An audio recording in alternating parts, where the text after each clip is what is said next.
रखा हुआ है। वीडियो देखिए कि बच्ची आ रही है अदालत। दुआ आपको कैसे पता आपकी उम्र 18 साल है?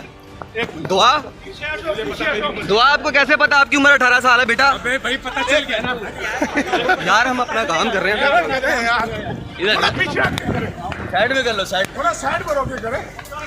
दुआ बेटा अपने माँ को रोते हुए देखा ना अपनी? बेटा रास्ते से इधर आ जाओ, साइड में आराम से आ जाओ कहोगे बेटा?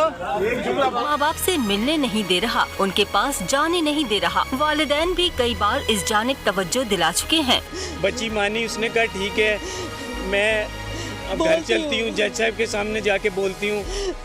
उतनी देर में पुलिस आई, उन्होंने बच्ची का हाथ पकड़ा, खींच के ले गए। वो जो वाइट कपड़े वाला है उसे मीटिंग फौरन खत्म की और लेके भाग गया वो। सिंध हाई कोर्ट में पेशी के मौके पर जज्बाती मनाजिर भी देखने में आए। माँ ने बेटी को अभी आंख भर कर देखा भी न था, दिल की बात सुनी न थी कि पुलिस हाथ छुड़वा कर साथ ले गई।